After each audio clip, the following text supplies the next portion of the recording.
Hello guys, आ चुके हैं अपनी एक नई वीडियो में। तो इस वीडियो में हम क्लास 8 के पार्ट 1 के प्रश्न उत्तर करेंगे। तो चलिए शुरू करते हैं।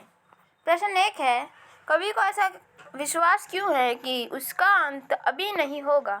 इसका उत्तर है, कवि को ऐसा विश्वास इसलिए है क्योंकि अभी उसके मन में नया जोश व उमंग है। उसे अभी काफी नवीन कार्य करने हैं। वह युवा पीढ़ी को आलस्य की दशा से उभारना चाहते हैं। तो हमारा पहला प्रश्न और उसका उत्तर समाप्त हो गए। अब हम प्रश्न 2 की तरफ बढ़ते हैं। फूलों को अनंत तक विकसित करने के लिए कवि कौन कौन सा प्रयास करता है? तो इसका उत्तर है, प्रश्न 2 का उत्तर है, फूलों को अनंत तथा विकसित करने के लिए कवि उन्हें कलियों की स्थिति से निकालकर खिले फूल बनाना चाहते हैं।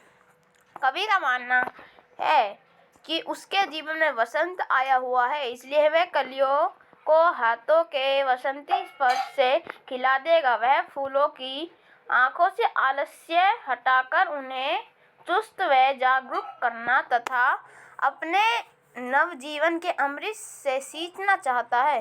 तो हमारा दूसरा प्रश्न, उसका उत्तर समाप्त हो गया। हम तीसरे प्रश्न की तरफ बढ़ते हैं। पुष्पों की तंद्रा और आलस्य दूर हटाने के लिए क्या करना चाहता है? क्या करना चाहता है? इसका उत्तर है, कवि पुष्पों की तंद्रा और आलस्य दूर हटाने के लिए उन पर अपना कोमल हाथ फेरकर उन्हें जगाना चाहता है। वह उन्हें चुस्त, प्राणवान, आभावान व पुष्पित करना चाहता है ताकि वह वसंत के सौंदर्य को और भी मनोहारी बना दे। कवि नींद में पाए युवकों को प्रेरित करते उनमें नए उत्कर्ष के स्वप्न जगा देगा, उनका आलस्य दूर भगा देगा तथा वह उनमें नए उत्साह का संचार करना चाहता है। तो हमारा तीसरा प्रश्न भी समाप्त हो गया। हम बढ़ते हैं अपने चौथे प्रश्न की तरफ। वसंत को ऋतुराज क्यों कहा गया है? आपस में चर्चा कीजिए। उत्तर है प्रश्न 4 का, वसंत को ऋतुराज कहा जाता है क्यों? ऋतुराज कहा जाता है क्योंकि यही सब ऋतुओं का राजा है। इस ऋतु में प्रकृति पूरा यौवन होती है।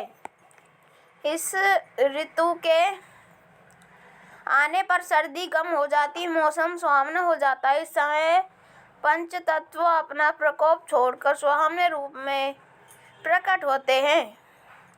पंचतत्व जल, वायु, धरती, आकाश और अग्नि सभी अपना मोहक रूप दिखाते हैं। पेड़ों में नए पत्ते लगते हैं, आम बोरों से लद जाते हैं और खेत सरसों के फूलों से भरे पीले दिखाई देते हैं। सरसों के पीले फूल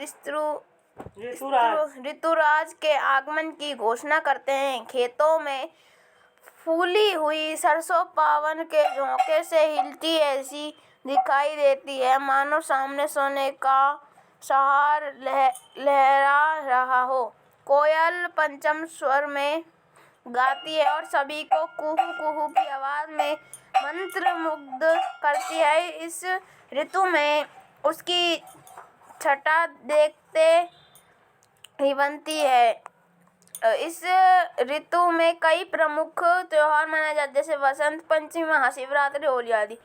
हमारा प्रश्न 4 समाप्त हो गया। अब आते हैं प्रश्न 5 पे।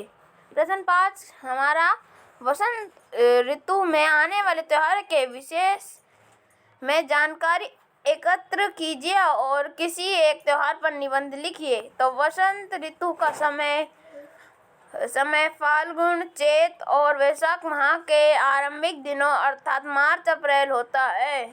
इसकी अवधि लगभग 2 महीने होती है। वसंत ऋतु में कई त्योहार मनाए जाते हैं, जैसे वसंत पंचमी, महाशिवरात्रि, होली आदि। हमारा प्रश्न 5 भी समाप्त हो गया है। अब हम हमारा प्रश्न 5 अभी समाप्त नहीं हुआ है, अभी इस पे निबंध भी हैं।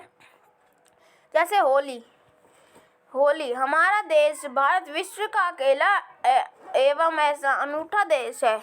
अनूठा यानी अनोखा देश है हमारा। भारत हमारा एक अनोखा देश है जहाँ पूरे साल कोई ना कोई त्योहार मनाया जाता है। रंगों का त्योहार होली हिंदुओं का प्रसिद्ध त्योहार है जो फाल्गुन मास की पूर्णिमा को मनाया जाता है।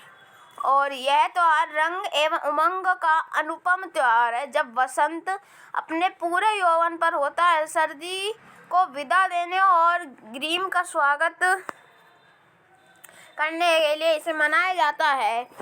संस्कृत साहित्य में इस त्योहार को उमादोत्सव के नाम से भी पुकारा जाता है। होली के संबंध में एक पौराणिक कथा प्रचलित है कि भगवान विष्णु के परम भक्त प्रहलाद को अग्नि में जलाने के प्रयास में उसकी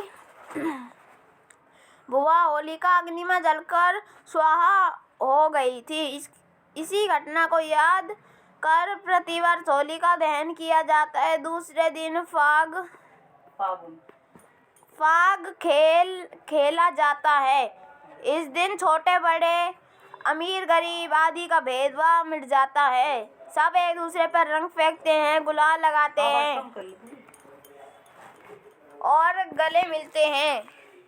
चारों ओर आनंद, मस्ती और उल्लास का समा बन जाता है। ढोल पर थिरकते, माजीरों की ताल पर झूमते की पवित्रता को नष्ट कर देते हैं, जो कि उचित नहीं है।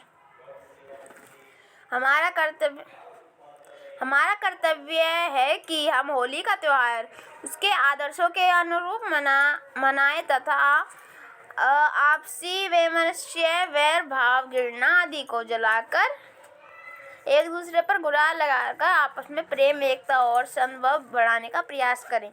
होली के अवसर पर आओ एक दूसरे पर गुलाल लगाएं, अपने सब भेदभाव भुलाकर प्रेम और सद्भाव बढ़ाएं। भाषा की बात पर हरे हरे पुष्प में एक शब्द ही एक ही अर्थ में पुनरावृत्त हुई है। कविता के हरे हरे पात वाक्यांश में हरे हरे शब्द युगम पत्तों के लिए विशेषण के रूप में प्रयुक्त हुआ। यह पात शब्द बहु में प्रयुक्त है।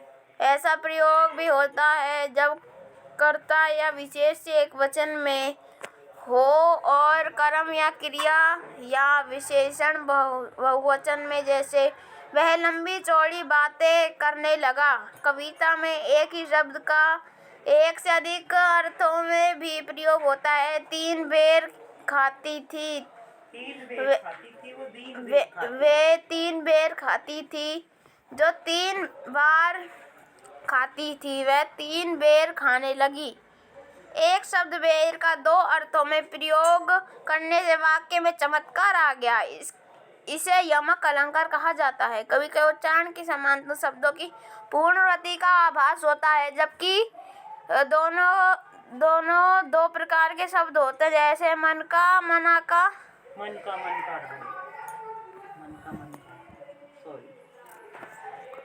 ऐसे वाक्यों को एकत्र कीजिए जिनमें एक ही शब्द की पुनरावृत्ति हो। ऐसे प्रयोगों को ध्यान से देखें और निम्नलिखित पुनरावृत्त शब्दों का वाक्य में प्रयोग कीजिए।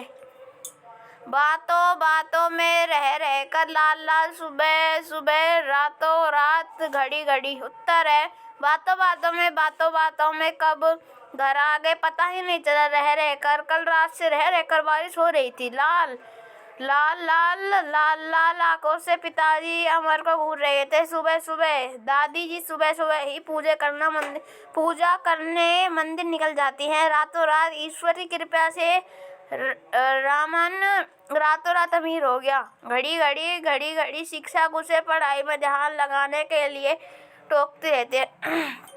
तो गाइस, अगर आपको मेरी वीडियो अच्छी लगी हो तो इसको लाइक कर दीजिए और मेरे चैनल को सब्सक्राइब कर दीजिए। और अगर आपको वीडियो थोड़ी सी भी हेल्पफुल लगी हो तो अपने दोस्तों को शेयर कर दीजिए प्लीज़। तो चलिए, अब तक के लिए bye bye. Thank you so much. Love you guys.